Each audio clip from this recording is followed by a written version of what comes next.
We're back to the good. We're back to the nice looking Alex. Look at that. Look at the crisp cut Alex. Okay, so the fact that the cards and the baubles aren't on the shop, maybe I just pop something in the chat saying baubles. Alex.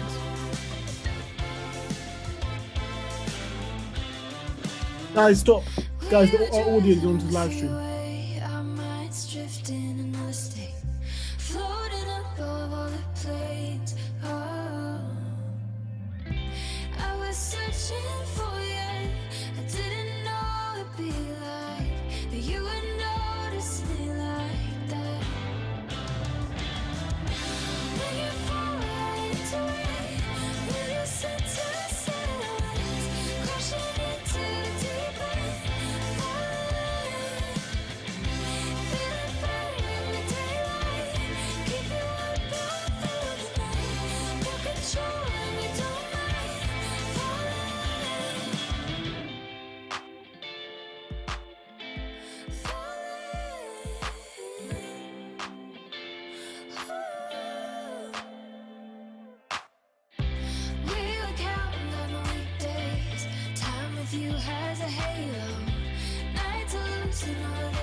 Jet stream, see it in your eyes that you feel me.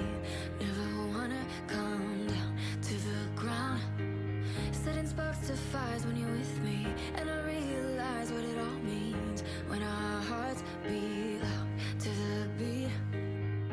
There's a song in my head, wanna play it again. Soundtrack to the best days we ever had.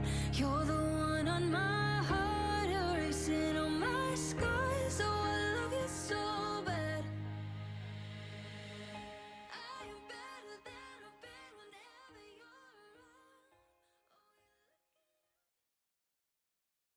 Good evening. My name is Patrick Regan, and this is the lovely Jess Cooper. Hi. It is fantastic to be with you tonight. Thank you so much for tuning in, and and thank you so much for donating as well to be here. Kintsugi Hope is a charity that is trying to support people in emotional mental health. We had all these events planned, all this speaking stuff planned, but because of COVID, it's all been cancelled. So your donations tonight have really, really helped us. So thank you so much. And we're so chuffed that we can do this. We've had to pre-record a little bit here because of COVID and all the restrictions, but we are determined to still go ahead and hopefully deal with this issue around disappointment, which I know so many of us are facing. But Jess, tell us what's going on tonight. What's the sort of things that are going to be happening? So if you were with us last week, we're going to have even more fun things than last week, but we've got Q&A, so please use the chat to share your thoughts and share your questions. We've got an interview with Viv and Ray Donovan, which are your friends, which is going to be really great. They're going to share their story and their testimony around the topic of disappointment. We're also going to have videos. We're going to have stuff on social media. We're going to have a competition. So it's going to be really, really fun. Yeah, and if you want to join on social media, please use the hashtag Speak Honestly and use the live chat. We'll be right there on the live chat with you and answering questions. But also, the thing I loved about last week was just how encouraging people were for one another. And, you know, and we really want this to be a safe and supportive space where there's no judgment. So please use the chat, you know, tell us your questions, but also encourage one another as well around this whole area of disappointment. And we're going to be really looking at it in 3 ways. Disappointment with ourselves, disappointment with God, and disappointment with others has been really key. But as you know, last week we had what we describe as Merch of the Week. That is our live audience, ladies and gentlemen. Yes, he's here again. And we've paid him to be here, to be our one and only person. We've got the tech team here as well, which we're very grateful for. But what is Merch of the Week? Okay, so it's your chance, and this week, to get hold of a copy of When Faith Gets Shaken. Thank you. Woo! Written by yours truly, Patrick Regan. Yeah, and I was really excited. It's also endorsed by someone quite well known on the back. Ooh. Who is it? Grilled Bear. Grill Bear. It's Bear Grylls, the one and only Bear Grylls. Who doesn't love a bit of Bear Grylls? Wow, that's amazing that he endorsed that. Yeah, thank you. Wow, I was quite chuffed, yeah. that's really cool. Yeah, this book's amazing. Centered around, well, not centered around, but it speaks a lot about the topic that we're going to speak about tonight, disappointment, and how to deal with those moments when your whole foundation, the roots of everything that you thought were strong, you know, are kind of taken beneath you. And we've all been there, haven't we, when the plan doesn't go to plan. So if you want to get your hands on a copy of this, what you have to do is you have to be the first person in the chat, when I say go, to write the name of the country that the word kintsugi comes from. Okay. On your marks. Get set. Go. Ireland. Oh, my. We're not going to tell you, are we, guys? Oh, well, there you go. So if you can guess where the word kintsugi comes from, then you can get your hands on one of these. And Joel will announce our winner shortly, won't he? Yeah. What are we going to do now? We're going to talk a little bit about disappointment. So, yeah, Patrick. Nice smooth transition there. Sorry. You're getting comfortable. Getting comfortable. Have you struggled with disappointment recently, or is it just me? No, to be honest, like, I had some amazing plans for this year in terms of the charity. I really felt like I was just loving going out, chatting to people. It's so weird just speaking to no one all the time. Like, I come into this building and I preach to literally no one. And it sometimes is really, really hard, and just the thing that you can't plan, you know. And I think for me also, seeing the effect of COVID on my kids and just the disappointments they've had, particularly around friendships, actually. Going back to school and friendships weren't quite the same and all that sort of stuff. So, yeah, it's weird, isn't it? It's been... This year for everyone hasn't been what anyone expected, you know. I mean, this time last year, I didn't know what the whole "you're mute" meant. No. I know, we've learnt so many new words, haven't we? Have you forgotten a mask? Why would we use that a year ago? I know, exactly, yeah. All this stuff. Yeah, how about you? Have you found... Yeah, it's been really hard. I think it's like disappointment for me, kind of this year, has been one of those words, really. Like, you feel like you're...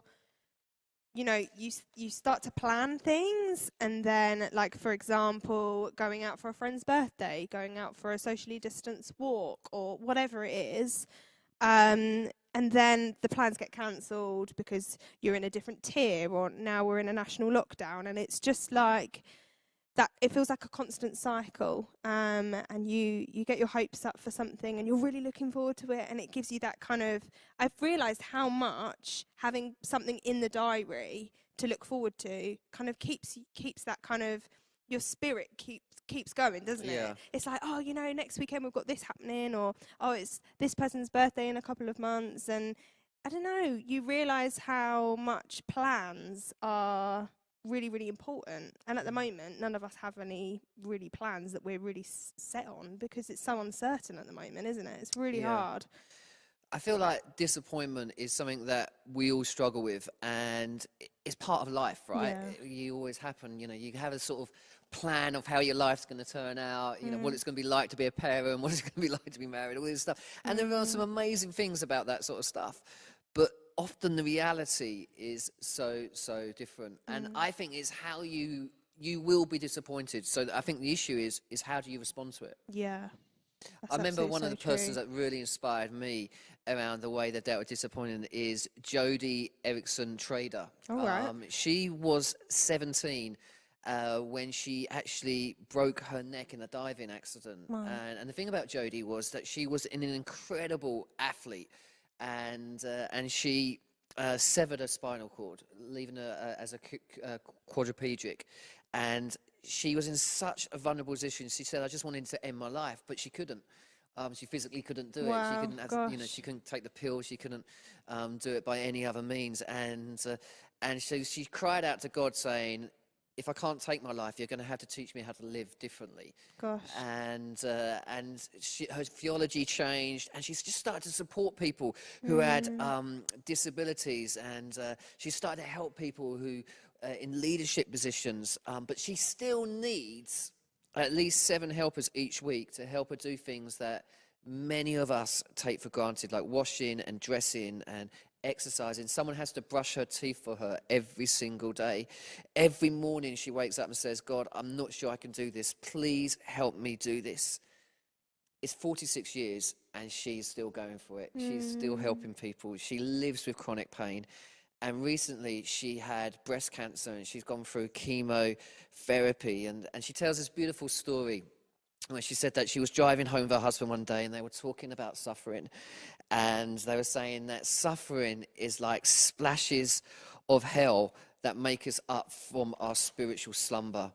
Wow. And then they were like, well, what is splashes of heaven? And they began to talk about splashes of heaven is it the times where we think everything is going well, when we're healthy, everything's easy? And she went, no, that's not splashes of heaven.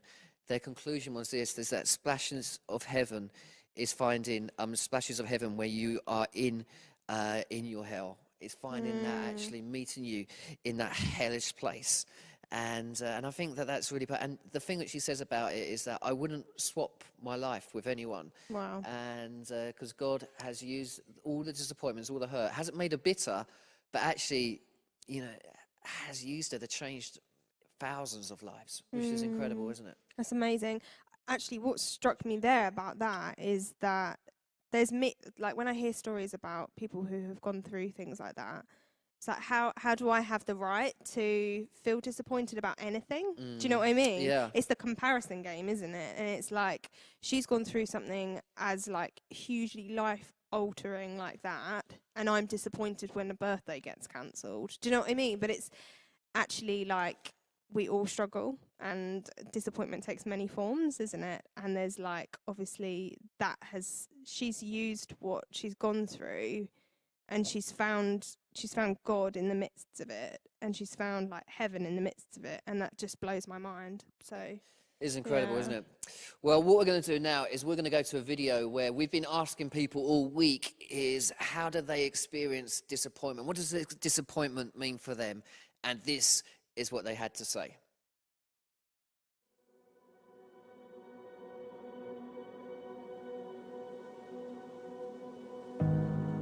Disappointment feels like dreams that amount to nothing. Anticipation blown away like leaves that can't be caught, like a knife cutting deep into your heart. Disappointment is facing your fear of seeing your dreams or your hopes being shattered, feeling lost and disoriented. disappointment is like climbing up a mountain expecting to see the most amazing view, but then being met by fog and clouds and rain. Disappointment feels like someone crushing all your hopes and dreams.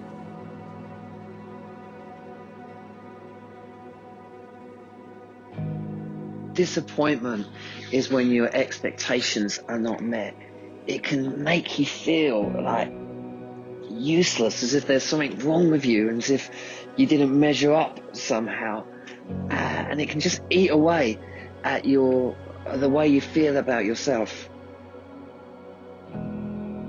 Disappointment to me is feeling like you missed it and now it's too late. Disappointment for me is like going to see a band at a concert only to find that the singer has got a sore throat. Disappointment feels like all your hope has been taken away and you feel empty inside.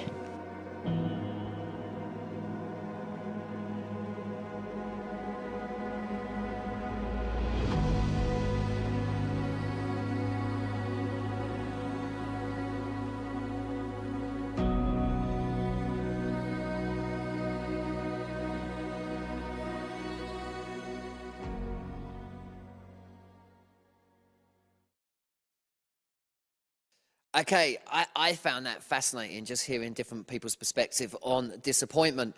And please keep using the live chat. Please keep encouraging one another. And I'm going to now do my little walkover, which I'm always excited about. A little backward walk there. Look at that. Yeah, call me Michael Jackson.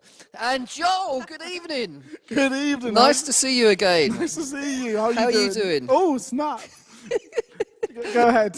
That's nice. And how are you feeling tonight? Are you okay? I'm feeling great. You're not too disappointed so far? Not too disappointed so far, but you still haven't spoken that much yet. We've still got your TED Talk to go. You're funny, not really.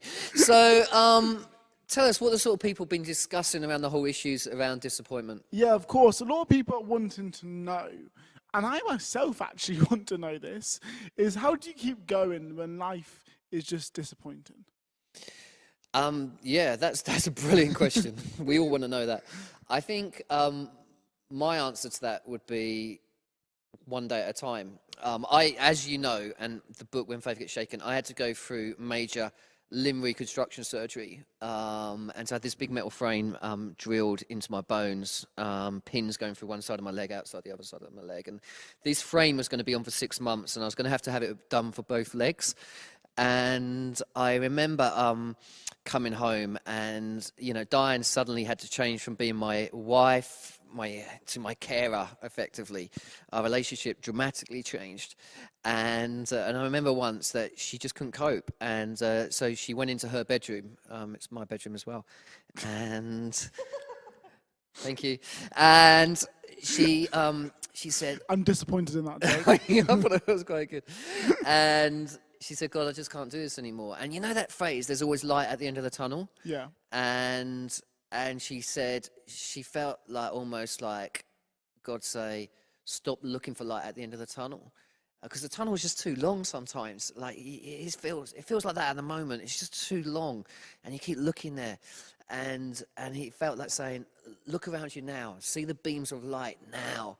In the love of your friends, in the love of your community, in the love of acts of kindness of people around you. And I think that's the key. Sometimes it really is take a day at a time. Sometimes it was literally, for us, take an hour at a time. Because it was hard getting the pain under control. And I think the natural thing when you're disappointed is to ask why, why me? And if you're not careful, you can become quite bitter about that. No, of course. And when you're in that place, you can feel angry really easily. You can feel a lot of anger towards people, towards God, towards yourself, for the whole situation. Is anger an appropriate response to disappointment or not? Yeah, I mean, I'll talk a little bit about anger in my TED Talk, but the thing about anger is that it's a really appropriate response sometimes, actually, to injustice. It's telling you something's gone wrong. It's like, actually, there's like a blocked goal, if you like. And because it's being blocked, there's that sense of this isn't fair, this isn't right. I remember once I was sitting at home with my frame on, and I'll never forget that I was opposite a red wall, which is probably not the best thing to sit opposite when you're feeling angry. And I would literally sit there, and I would imagine like chucking things against the wall. I would just want to get up and just throw things. I just felt so angry. And then my problem was I started feeling guilty about feeling angry. And I realised that's doing me no good whatsoever. So actually, it's about learning to not suppress your anger, but to ask, what was my anger saying to me? How can I deal with this in a really constructive way? How can I process what's going on? Denial is never good. And I think, that's where this whole area of lament, I think, comes in. And, in the Bible, it talks 40% of the Psalms are laments. It's that sense of crying out, anger. Get angry with God if you have to. He can handle it, actually. And it's okay. But lament is about turning towards rather than turning your back. And I think that's a really important thing. Yeah, of course. Obviously, at the moment, in terms of anger, students, like your generation, must be feeling that. Definitely. I think a lot of people in GCSE year and in A-levels have felt a lot of disappointment because for your whole life you've been working towards these exams and you've been told every year these are what will get you jobs, this is your make or great, this makes your life good if you get these good exams. And suddenly those exams are taken away from them. So their opportunity to get good grades, their opportunity to set up a good life for themselves has been taken away. And that's a lot of disappointment, that's a lot of pain. And how do we cope with that? How do you cope with that disappointment that you actually can't achieve what you'd want to achieve? Maybe the government's giving you unfair grades. How do you cope with that? And the first thing I have to say is acceptance. Acceptance is really key in this. Is going actually where, okay, it's okay that I'm disappointed. This isn't fair. This isn't the way I want it to go. And acceptance, allowing yourself to be disappointed, allows you to understand your emotions and then work towards it and work towards how you get over it. And secondly, is going where I'm bigger than just this letter on a piece of paper. There's more of me too, that I'm not defined by these exam results. I can be more than that. I can go further than that. So it's understanding yourself that, okay, at this moment in time, this really hurts. And there's a lot of disappointment there. But we can step forward and go greater past that. And I think the key thing with that is that people can't take away your values. And so it's not just always what you do, it's how you go about stuff. And I think that's really important at the moment, is that people can't take away your attitude in some ways. And that's really important. But what we're going to do now is that we're going to go to an incredibly moving interview, actually, that me and Jess did earlier in the week with Ray and Viv Donovan, who tell just the most incredible story about how they've handled disappointment and disappointment that no parents should have to go through. Check this out. Hi, everybody. We are with Ray and Vi Donovan. They are really good friends of Patrick Regan, and we're just going to spend the next few minutes chatting to them about their story, focusing on the topic of disappointment. So Patrick, you go ahead with the first question. Yeah, well, we're so chuffed that Ray and Vi are with us. I've known them for many, many years, and they're such a beautiful and inspirational couple. But for people that don't know you, Ray and Vi, tell us a little bit about your story. Yeah, our story goes back to the 25th of May 2001. I came home from work. We've got 4 children, by the way, 3 boys and 1 girl. I came home from work. My son Christopher was indoors. He was getting ready to go out. And every Friday night, he would go to a youth leader's house with his brother and a couple of friends. And then he asked me if I could give him a lift. And I said, no, I can't. I'm too tired. I've had a busy day. He went, fair enough. Now I'm laying on the sofa and he'd done something he'd never done before. As he's walking out the door, he kissed me on the forehead and told me, you love me. I came in from work and we do what most Christians do, most anybody does, watch Coronation Street, have your dinner, go to bed, typical Friday night, looking forward to the bank holiday weekend. 20 to 1 that morning, my doorbell rings. I'm expecting my 2 boys the other side of it, but instead of Chris and Phil, there's 2 policemen. They asked me about Chris and Phil's dad. I said, yes. They said, we need to speak to you urgently. I said, what's it about? They said, Chris and Phil has been involved in a fight. Chris is seriously injured. They need to get us to Epsom Hospital straight away. Well, we learned that Chris and Phil and a friend Richard were walking down a road to go to the youth leader's house. It's about 12:30 at night. Phil had just finished work. And they were walking down together. And there were a gang of boys and girls coming the opposite way. And they punched my Philip in the nose for no reason. It ended up on his cheek. And Phil did that. The doctor said by doing that, he put the bone back and knocked himself out. Two boys started stamping on his head as he collapsed. Christopher went to save his brother.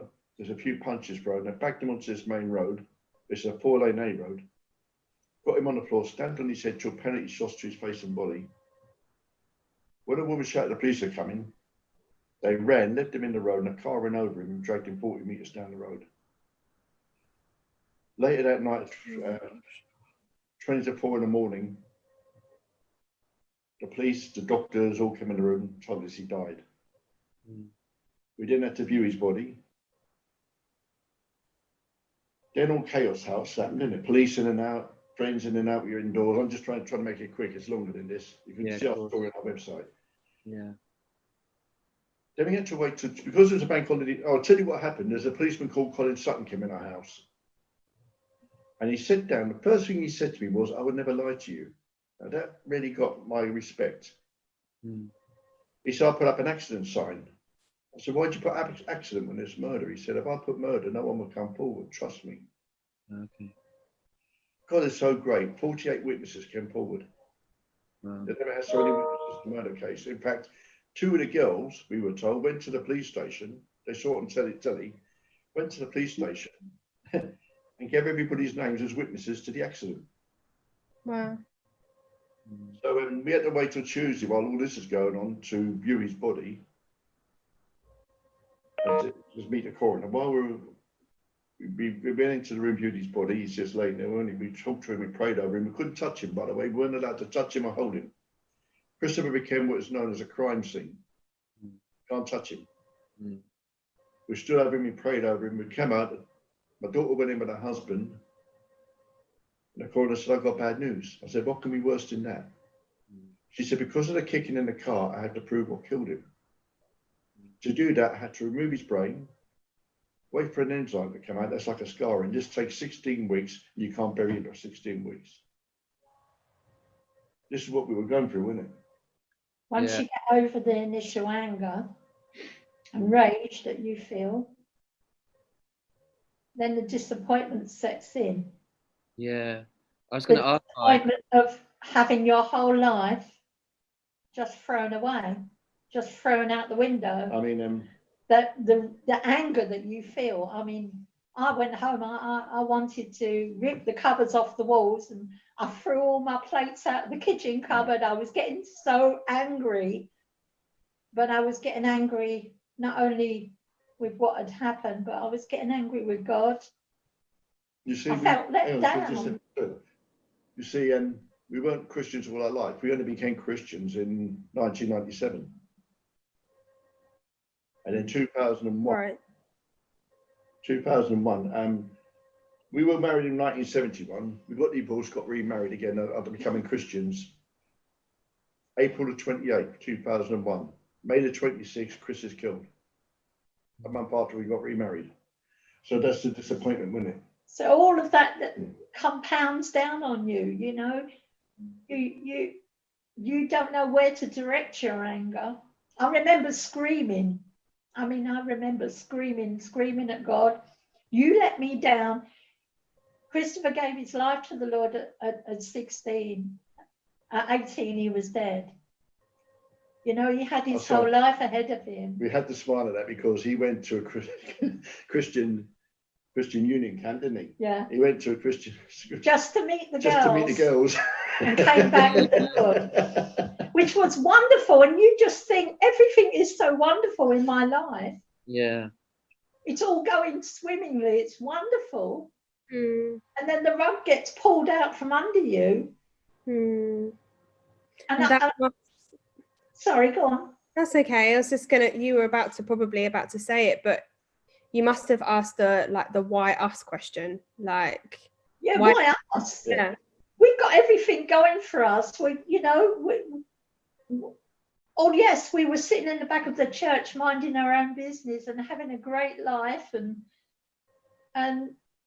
when the devil wanted to come calling on our lives and pull everything out from underneath us, and I just felt, I said I felt angry with God. I felt angry with God because he should have stopped it.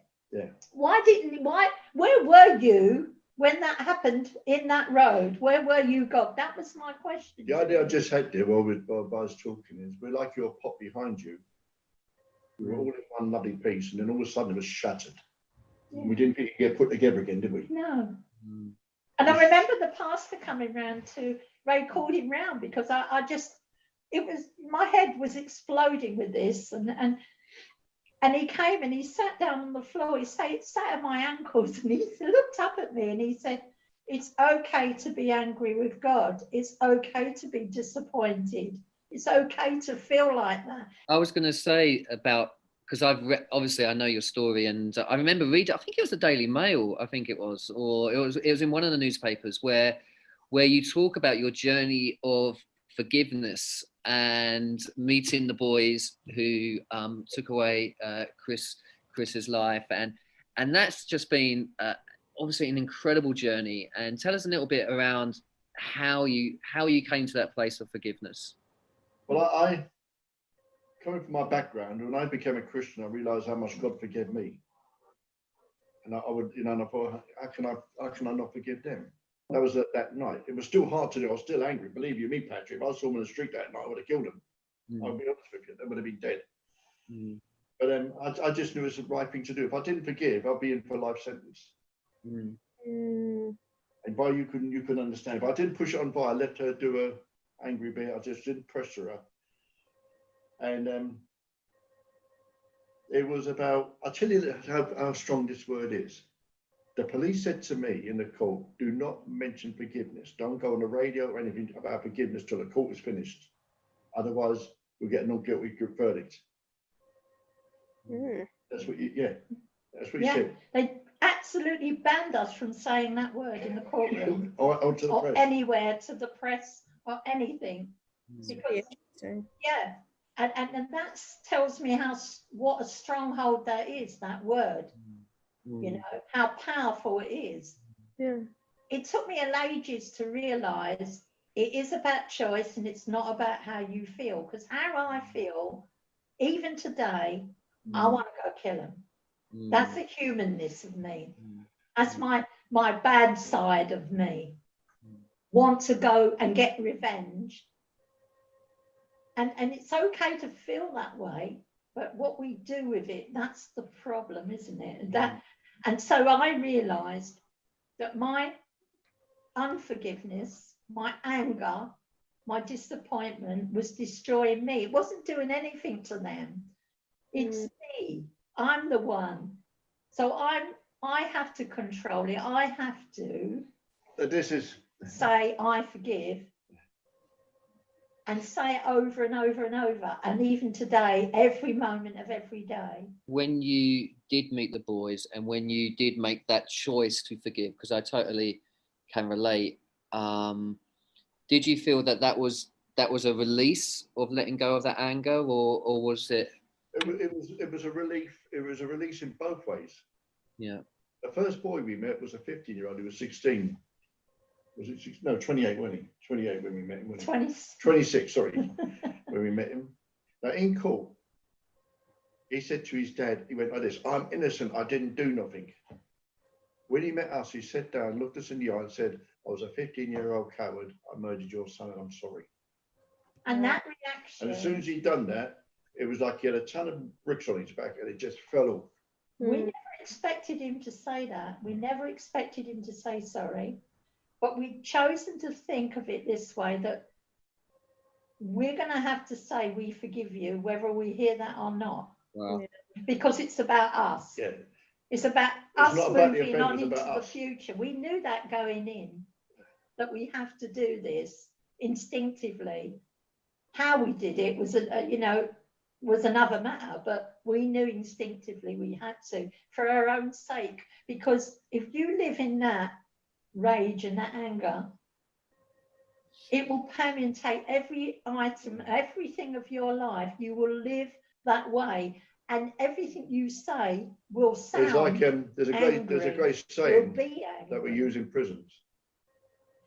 Forgiveness is setting a prisoner free, and finding out the prisoner's you. I know that you've told your story in a book, and if so, people are listening to this and go, you know, I'd love to dive deeper into this. And I'm really chuffed that on the front of your book, you've actually got an image of Kintsugi.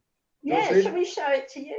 We didn't even know you did this. Look, front and back. Look at that. Oh, that was amazing. Absolutely fantastic. And so where can people get the book from? They can get it from Amazon. Yeah. Or they can go on our website and buy it direct from us. If they buy direct from us, all the money goes straight into our charity. So can I say to folk, please do that. You know, go directly to Ray and buy. I know, having written many books myself, that is pretty hard actually. And that website beginning with A is amazing, but they don't really give much money away. Let me tell you that right now. So it will Ray be. and Vi, what is the website? Where can people go? www.chrisdonovantrust.org.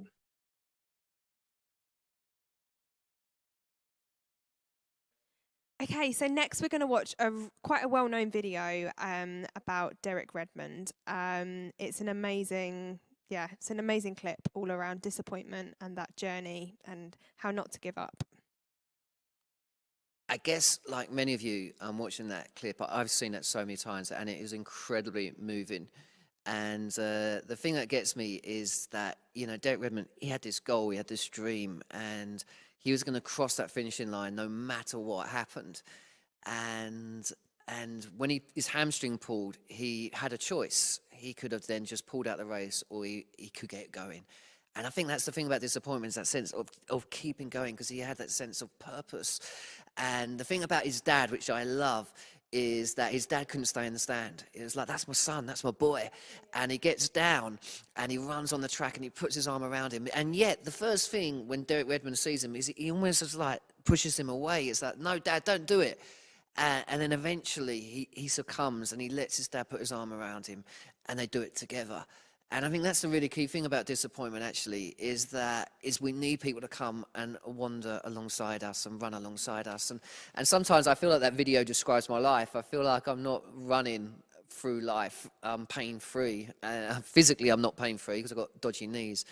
But sometimes you carry in pain, and actually what you need is you need people to come alongside you and put their arm around you and go, come on, we'll run this race together. We can do this. And I think that's really key, is finding those people who they are. Yeah, that's really cool. I think sharing how you're feeling is just so powerful, isn't it? Because it makes you feel like you're not alone. Okay, next up is our 10-minute challenge. And Patrick's going to do another TED Talk for us. I wonder whether you'll be able to get it even less than last time. 9 minutes 57 was last time. I know for a fact that maybe not. Okay. Little sneak preview there. Okay, so anyway, Patrick's going to speak to us about disappointment. And so, yeah, check this out. Right, this is it. Speak honestly. It's my 10-minute challenge. And I just wanted to mention this book right at the start called Insight into Disappointment, which is fantastic, from Waverley Abbey College, CWR. You can get it off their website, so please check it out. So helpful. This year has been one of lots of disappointments for lots of different people. Not being able to see family. I've got an uncle who's disabled in a care home, and I feel really upset. I can't even see him through a window, even if I stand outside in the garden. And there's been so many disappointments. So many people lost their job. And I don't know if you can relate to this slide, that, you know, we've got our plan and then there's reality. And it feels like this year, though, those dips are coming so quickly, and it's really hard to cope with. Rob Parsons, who's a famous author, says he feels there's three different types of disappointment. Disappointment with others. People will let you down. I say that to my kids. I'm going to let you down every single day, and I'm really sorry, but I will, because I'm a human being. Secondly, disappointment with yourself. You feel like you let yourself down. You're gutted in the way that you reacted in a certain way. And for some people, there's this sense of disappointment with God, where they feel like God's let them down, and where some prayer hasn't been answered, or God, why have you allowed this to happen? And that's a natural emotion that people have. And we're going to be exploring some of those other things. But I really wanted to focus for this little TED-type talk on disappointment with myself, because I can really relate to that. I felt really disappointed growing up as a Christian when I started struggling with issues around mental health. And instead of showing myself compassion, I got really frustrated with myself. And I said to myself, you know what? You just need to pull yourself together. You need to try harder. You need to pray harder. But nothing seemed to shift it. And to be honest, after a while, because it was so hard, I felt myself getting really angry. And I think anger is a natural response to disappointment, actually. And I was always taught that anger is bad, you know. And I've come to realize through studying that anger isn't bad. It's a natural reaction to pain. It's a natural reaction to injustice, to a blocked goal. And it's about like what you do with your anger. It's about what you do with your disappointment is the key. Feeling these emotions isn't a bad thing. It's about where you go next. And I guess the two key things that I sort of started to believe about myself was, I call them strongholds, which is a really weird term. But I guess what it means is it's sort of taken hold in your mind. It's taken hold in the way that you think. And by believing it, you've almost given it more power. And the two that really got me, and I still battle with this, is one is I'm not academic enough. And so then I'm not valuable enough. I mean, I don't know. I don't know what you feel like you struggle with. You can put it in the live chat if you want. You know, what are those things that often get said to you that you say to yourself? Well, I remember inviting a very famous speaker over to the charity that I was working with. And he came and I'd read all his books and I was really excited and I got all my staff there. And I was like, yeah, this guy is super. And he stood up and he went, right, I'm going to go around the room and I want me to tell me your name and what your degree's in. And all my staff were like, well, I've got a PhD in this and I've got a degree in that. And it came to me and I went, yeah, I haven't got a degree. And my marketing manager who was sitting next to me went, what? I'm like the boss, you know. And I just felt like I wanted the ground to swallow me up. And I realized over the years that actually, when I'm with people really academic, like big business guys, I feel quite intimidated and I tend to shrink back and my confidence goes low because I believe that that's attached to my value that I have a contribution to make because these guys are so much cleverer than I am. And the second key stronghold, I guess, is that I'm not spiritual enough. Sometimes I can compare myself to other speakers and other leaders of charities who are more educated than me and more talented than me and better communicator than me. And I'm a Christian who's got the mental health challenges. And you know, what am I doing? Why am I doing this? And you get that imposter syndrome when you think everything you've ever done is a fluke. And disappointment can eat away at your self-esteem. So how do we respond to disappointment, particularly in ourselves? And I guess there's three key things I wanted to say. Number one is not everything happens to us because of us. It's not all your fault. And being inadequate in one area of your life doesn't make you inadequate in every area. It doesn't make you an inadequate human being. So much is out of our control. And I think at the moment in times of COVID, it's thinking, okay, what do I have control over? My attitude, whether I'm kind to people, whether the way I treat my kids, my family. And what do I not have control over? There's a whole load of stuff that we don't have control over anymore. The second key thing is there is never any win in comparisons. We play top trumps with pain all the time. We compare our pain with someone else's pain. And, you know, they've got it so much worse than me. So then we minimize our pain. We minimize our disappointment. And actually, there's never any win. It's never any good looking at friends going, oh, they're coping so much better than me. You don't actually know that. And it doesn't matter even if they are. There's no win in comparison. And then thirdly, good can always come from bad. Martin Luther King said this, we must accept finite disappointment, but never lose infinite hope. Karen Dweck, a psychologist, said, you know, when we face disappointments, it's really important not to have a fixed mindset, but a growth mindset. A fixed mindset is when we believe our abilities are unchangeable. Failure is permanent. Critical feedback is a personal attack on us. It's not worth taking the risks. But a growth mindset means, you know what, we can improve. This disappointment could be a launch pad through practice and patience. Failure is a chance to learn and grow, to come up with new ways of thinking, creativity, innovation, a challenging task if we embrace them.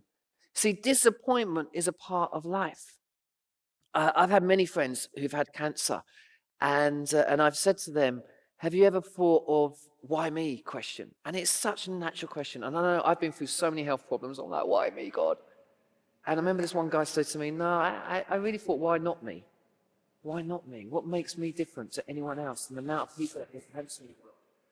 And so maybe the question isn't why that I should be asking, but how?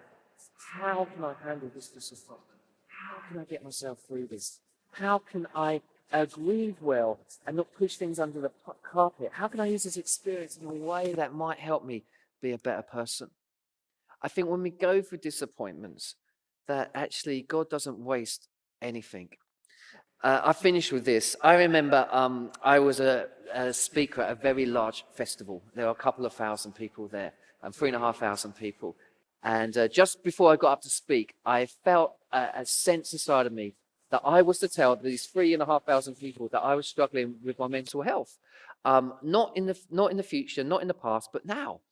And I'd heard people talk about it at little seminars, at workshops, but I've never heard anyone on the main stage talk about it like this. And I just thought, I'm not sure that this is the thing, but I really felt compelled that that was meant to do. And so I stood up, and we've even found the clip. I've gone through the archives, and the festival have given us the clip. And in front of 3,500 people, this is what I said. Check this out. When mental health is talked about on a stage this size, it's normally talked about as something that happened to them 20 years ago and they got over it. But I've got to be really honest with you, the whole area of anxiety is something that I'm struggling with right now. It's really tough sometimes.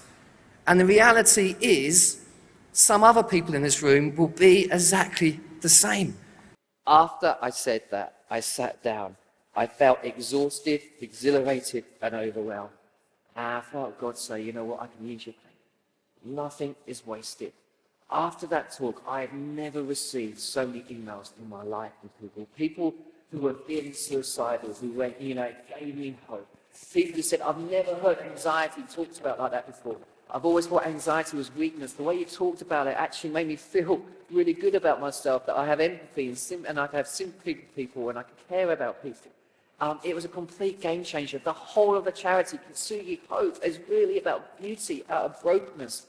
Today, there are over 500 leaders, 180 churches, people in Kintsugi groups all over the UK, providing safe and supportive spaces for those that are struggling with emotional and mental health. And, you know, I've come to realize that actually, though I would never choose to go through what I've been through, those things would not have happened if I just carried on. So God can use disappointment. Boom. Well, it was over 10 minutes, so he failed the challenge. But what he said was pretty good, and we got a few questions to ask him. First off, I feel like God has abandoned me. What should I do? Yeah, that's a deep question, and whoever's asked that, I'm sorry that you feel that way. And I think that I was sort of drawn to the story of Elijah, and you know, Elijah after Carmel, he had this amazing victory. Everything was fantastic, and then basically life didn't work out the way he thought it was going to. And he thought that this is it. This is all going to work out brilliantly for me. And that's the reality, isn't it? That sometimes people do get sick, people do get cancer, marriages do break down, test results do come back with the most terrifying news. And people start to ask the question, why? And he was in that really desperate place. And the thing I love about the way God responded to him, it wasn't like, oh, come on, Elijah, cheer up, mate. It ain't that bad. You know, he was like, you're tired, you need to rest. And then it says this beautiful bit where it says the angels came and cared for him tenderly. And they gave him some food. And then it was in the silence. It actually says in the whisper in the Bible, but like Hebrew experts say that actually it's probably more accurate to say in the silence, God said to him, you're not on your own. And so I feel like sometimes we live very much by our feelings, and I get that, and our feelings are important. But I think sometimes that our emotions and our feelings are data, but they're not always reality. And I feel that, you know, God's silence doesn't mean God's absence. And I know there's times in my life, you know, when Caleb was born, Diane nearly died. She lost 2.8 litres of blood in the operation. And I felt that God had left me at that point, actually. I thought, God, you've done it. You've left me. You're cruel. And it's not that I didn't believe in God. I just thought he was a mean person. Or I wasn't good enough for him. And I remember thinking again about the cross and how Christ must have felt abandoned, and he must have felt disappointed, and all those emotions and all that stuff he went through. And I realized if God would allow his son that, then why would he leave me in my time of need? So I think sometimes it's challenging. Our emotions are important, but just because you feel it doesn't always mean it's true. And so sometimes it's holding on to the reality and trusting in no matter what, that you are valuable and that you're loved. And yeah, so hopefully that may be helpful to someone. Yeah, that's great. Another question, what a few people have asked, and what I think a lot of us can really relate to, is how do we cope when other people let us down? How do we cope when actually it's not our fault that we're disappointed, but it's someone else's fault? Yeah, it's a great question. And I feel like the good answer is to forgive. But it's really, really hard to do. I find it really hard. I remember in our Kintsugi group, we were talking about this, and someone said in the Kintsugi group, how do you forgive someone who isn't sorry? Which is a brilliant question. And because sometimes if someone's going, I'm really sorry, and they're sort of pouring out their sense, but how do you forgive someone who isn't sorry? And I guess I've come to the conclusion, Jess, is that forgiveness is a choice. Yeah. And that sometimes it's a daily choice. I know there are people who have hurt me, who probably don't even know about it. Yeah. And I don't know if I'm brave enough at the moment. I've written a book called Honesty Over Silence. I don't know if I'm brave enough to confront them over it. But I do choose to forgive them because I don't want to be bitter and I don't want to be resentful. And I know that if I don't forgive, then actually it just eat me away. I almost become the prisoner instead of them. And so forgiveness is setting the prisoner free, a famous quote, and realizing that the prisoner was me. And so forgiveness is a real choice, and it's really hard when other people let you down, particularly people who are meant to be there to care for you. Yeah, I think you also have to be like ready to forgive somebody who hasn't said sorry, because it's almost like, you know, sometimes forgiveness is easy because someone says, oh, like, I'm so sorry that happened, or I'm so sorry that I broke your glass or whatever, and it's like, oh, it's okay, like, it's fine. But then other times it's like when you don't hear those words, when that person hasn't acknowledged that they've upset you or they've hurt you or they've done something wrong to you, like it's almost like you're waiting for them to say, oh, I'm sorry. But when that never happens, like for me, like I've, you know, waited like 5-6 years before forgiving somebody who'd hurt me. And it was like the freedom that came with that, the freedom that came with acknowledging that they had hurt me and acknowledging that I was never going to hear the words, I'm sorry. Like, because it's almost like you've lived that long waiting to hear those words and you haven't. So it's like so much freedom can come from that. But you have to be ready, don't you, to do that. Yeah. Yeah, it's a great question. Great question. Really good. Yeah, so good. Now, last question is, we know we're disappointed, something's happened and we're feeling disappointment. Where do we go from there? How do we move on from that moment? Yeah, and I think that Joel, you alluded to it earlier. I think that acceptance and resignation are two very different things. Yeah. So I think accepting something, that is reality. You know, I find it quite hard sometimes with the whole COVID thing where you get sometimes people just trying to be super positive, and it just gets on my nerves after a while. And do you know what I mean? And don't get me wrong, I don't want to be doom and gloom, and I know there's grass growing through the cracks. I know there's good stuff happening, but I've come to the conclusion that acceptance and resignation is I quit. I've had it. Acceptance is like, I'm accepting this is difficult, but it is a storm that I believe that we will try and get through. And I think the thing about handling disappointment is actually disappointment often is the growth. is the birthplace for creativity, for Yeah. innovation, for different ways of looking at things, different perspectives. And life doesn't always turn out the way we plan, but it could turn out better. Yeah. But if that disappointment hadn't happened, then life wouldn't turn out the way it does. Sometimes, you know, for me, there are bits of disappointment. You know, my brother died when I was young. That's something I always have to live with and go, I just can't see how that situation has turned out better. But I know there's other situations where I'm going, you know what, this has turned out unbelievably better than I thought it was. I can totally relate to that because, like, I went to uni and I studied to become a youth worker. I went to Youth Work College and did like 3 years of studying and had a 3-year full-time placement. My first 2 jobs were in youth work, and like from the age of like 16, I had people telling me, oh, you know, you'd be such a good youth worker and you've clearly got some sort of like leadership on you. And I'm like, cool. And you like build up your expectations of what that looks like, don't you? And you set out your like life map of like, oh, this is going to happen, and I've got to work in this place, and I'm going to do this, and blah, blah, blah. But then it got to the point where I was actually like in youth work, and nothing against youth workers, think you're amazing if you can put up with young people, because young people are great, but it's tiring. I mean, I found it really, really hard, and actually it didn't meet my expectations. And I was like, what is that? But what I realized was that it didn't mean that I was a failure or that I had got something wrong or that God didn't have a plan for me. It just meant that it was going to look different, and that was okay. But it would have been really, really easy for me to feel like I had let God down or that he had let me down. And what I realized is that I actually had a love of working with people rather than it wasn't necessarily just young people.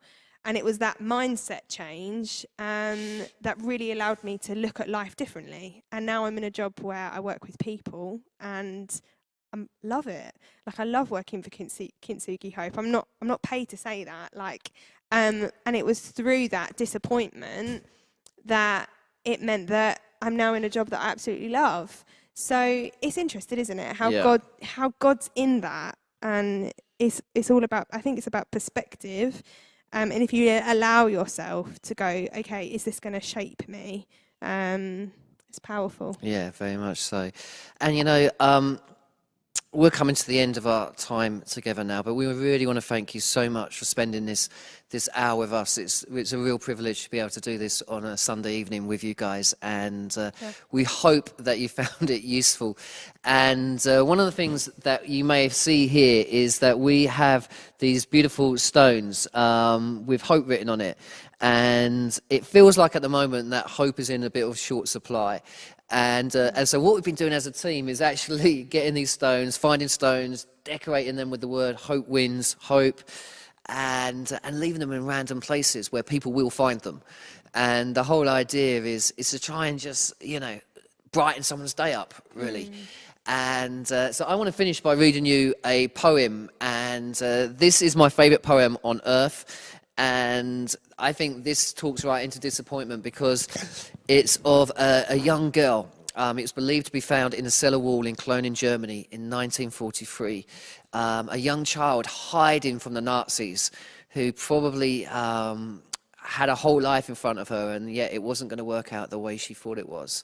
And in that context, she writes these words: I believe in the sun, even when it's not shining.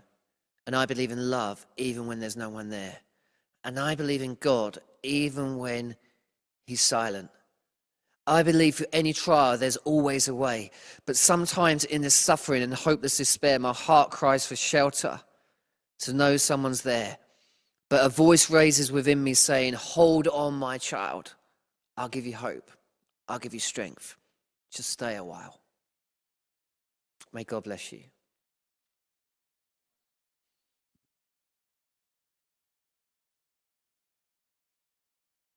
So good. It's been so great to be here with you, hasn't it, Joel? It's just been like such a lovely evening. And yes, we had to pre-record bits of that because of lockdown, but it's been so lovely to be with you. And Joel's going to tell you about another thing that you can join in on, aren't you, Joel? Yes, we've actually got a few things you can join us in over the next few weeks. Next week, we've got our third speak on the series on perfectionism. So if you've been enjoying this, if you've loved tonight, it's going to be very similar to tonight, but on the topic of perfectionism. So you can book in now. The link of that is on the chat right now, so you can book in for that. And also, just a few weeks down the line, Christmas is around the corner. I'm not sure about you, but I'm already in the Christmas spirit. I need a bit of hope. I need a bit of fun. So on the 7th of December, as part of our big week, we're going to be doing the Kintsugi Hope Big Christmas Quiz. Woo! Woo! Yeah. Thank you, Jess. A bit slow, but here we are. Me and Jess will be hosting the Christmas quiz. There's going to be loads of fun rounds. It's going to be a good night for us as a family, just to come together. We're going to have a laugh. We're going to have a good time. And also, through this time, we know times are hard for everyone. We know there's a lot of redundancy stuff going on. But if you could find a way to support us, if you do want to support us financially as a charity, you can find the link in the chat for that right now. We'd love if you guys could support us and help us push this message of social distance doesn't mean social disconnection. Together we can get through this. We can get through lockdown. But yeah, thank you guys so much for joining us. We've absolutely loved it. It's been great. And also just to mention, on the 19th of November, we've also got an event around tackling youth mental health, which is again going to be on YouTube. You can get your tickets on Eventbrite. So if you're a parent, if you're a teacher, if you are a youth worker, or you're maybe a young person yourself, then it'll be a great time to gather and just to talk about with some of the leading experts in youth mental health across the country. It's going to be a great conversation about how we can equip ourselves, what are good things to kind of resource ourselves with, a little bit about Kintsugi Hope Youth, but it's just going to be a really great time to how can we tackle this growing mental health crisis within young people.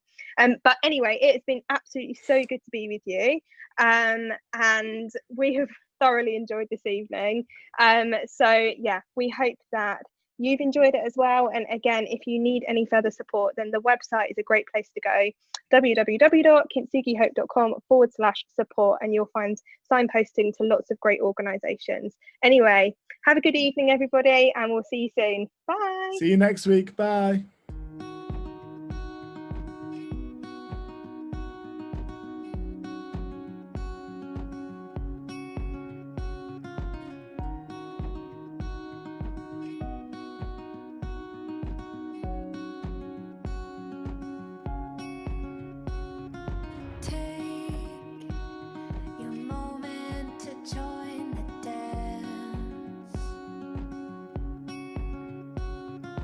Wait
I don't feel right in the daylight, spending all my nights on the dark side. Somebody help me find a way to get back home. I could cave in, but I'm waiting, holding on to like that's fading, trying to find a place for all these ghosts I know. 'Cause the night feels long and my heart gets colder. Day by day I break away. I don't feel right in the daylight, spending all my nights on the dark side. Somebody help me find a way to get back home. That's it. Somebody help me find a way, help me find a way to get back home. That's it. Somebody help me find a way, help me find a way to get back home.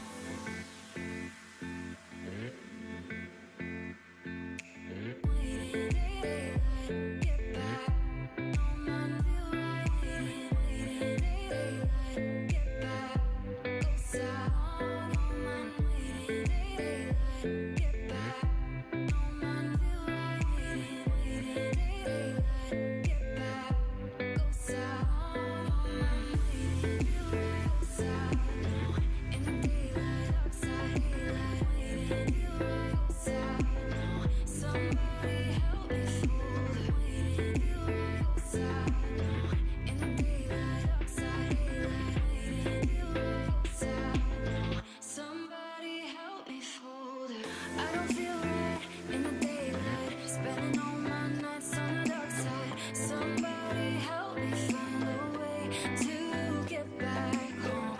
I could cave in, but I'm waiting, holding on to like that's fading, trying to find a place for all these ghosts I know. 'Cause the night feels long and my heart gets colder. Day by day I break away. I don't feel right in the daylight, spending all my nights on the dark side. Somebody help me find a way to get back home. That's it. Somebody help me find a way, help me find a way to get back home. That's it. Somebody help me find a way, help me find a way to get back home.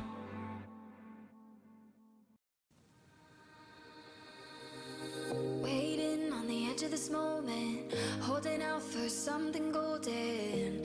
Found a light on a hill. I was waking up, looking for peace in a world that's divided. Gotta hold on tight when you find it.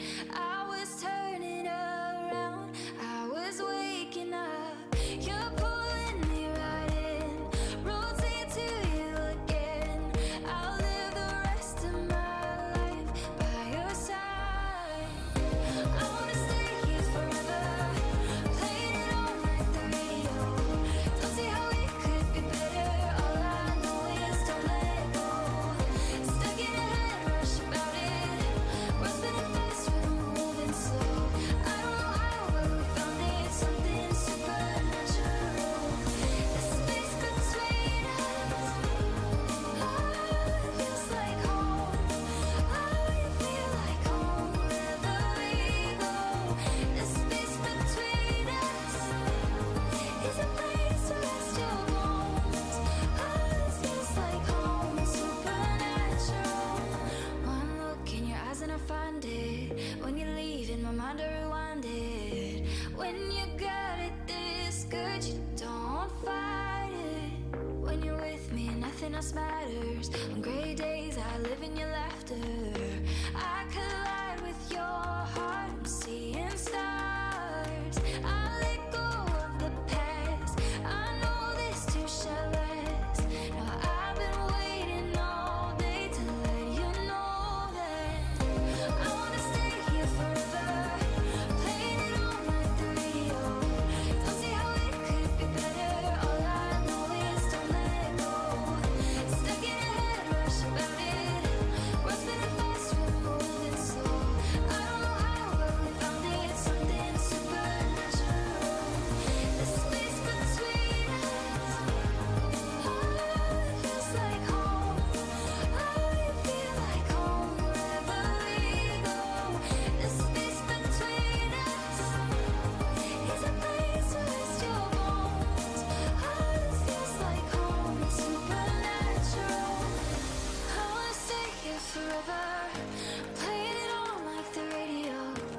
Don't see how it could be better. All I know is don't let go.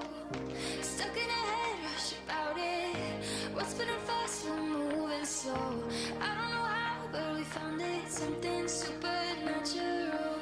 The space between us. Oh, it feels like home. Oh, you feel like home wherever we go. The space between us is a place to rest your bones. Oh, this feels like home, supernatural.